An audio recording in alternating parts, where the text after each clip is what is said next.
Okay, I'm dropping it. Ready? Yeah, go ahead.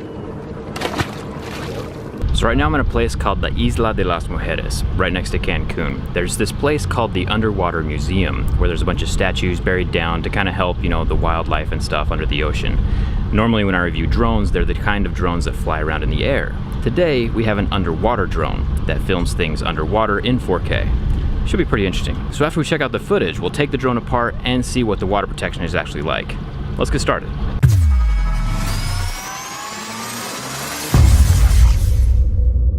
One of the things that's really hard with this actually, because like with the drone, you can actually see which way it's oriented in the sky, the lights on the propellers and stuff like that. With this, you don't really know what direction it's going when you're in the water, because there's no way to like orient yourself, except for when it reaches the surface.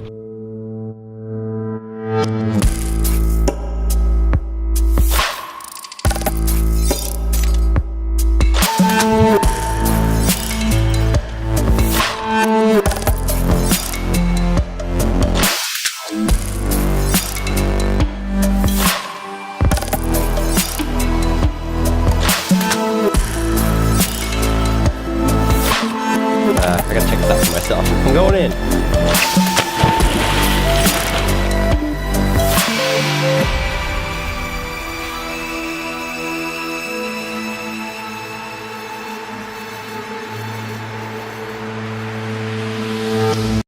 Motors are locked. Inside of the box, we have the drone itself.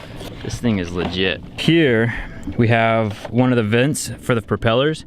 So when it's sinking down, it's sucking the water up and shooting it out the top of the drone. Then we have the connector here, which goes to the tether, into the battery pack and the signal where it stores all the information. We have the propellers in the back here.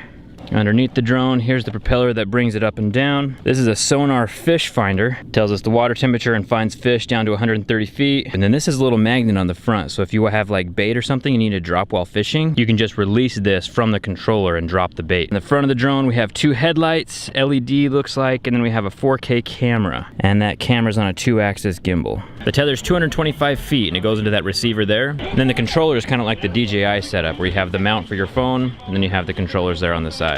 Pretty sweet. So this thing right here is called the base station. It's actually like the Wi-Fi emitter because signals underwater don't travel. So Bluetooth and Wi-Fi just don't work underwater very far. So with the tethering cord, that's why we have that. And then this transmits Wi-Fi into the controller just like the DJI controller does. Data storage for like the footage and things, that's all stored inside the drone with internal storage. So there's no removable SD card slot. What makes sense though, because the whole thing is waterproof instead of water resistant. So having the SD card slot would have been really inconvenient as far as waterproofing that goes. One of the hugest perks about this whole setup though is that the charging port, which is also the same thing for the tether, the battery inside of this thing can last for 2 hours. Imagine a drone in the sky being able to last that long. Probably one of the reasons the battery lasts so long is that the water's holding most of the weight of the drone and it doesn't need to like support itself in the sky. And the propellers are pretty small. Okay, I'm dropping it. Ready? Yeah, go ahead.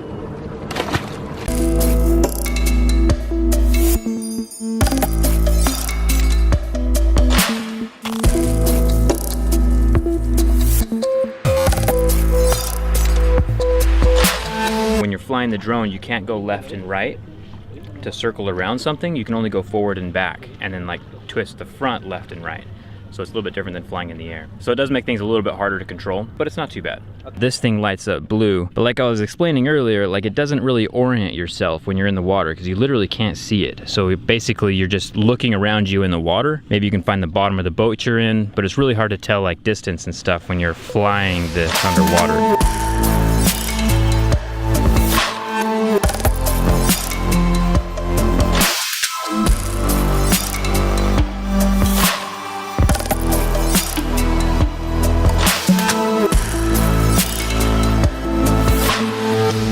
So now that we've seen what this can do and we've explored the outside of it, you know it's time to explore the inside. Let's take this thing apart and see what makes it so waterproof. One thing to remember as we take apart this power ray is that it's waterproof to 30 meters, or 98 feet depending on what part of the world you're diving in.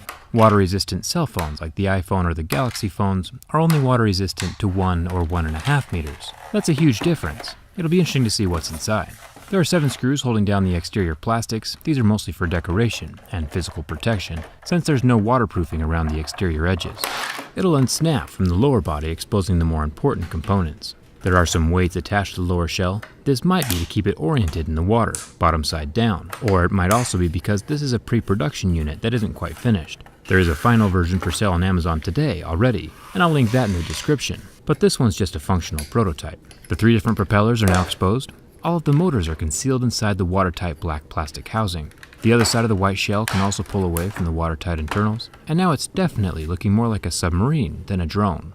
There are a total of 46 hexagonal 2.0 screws holding the 2 plastic halves together.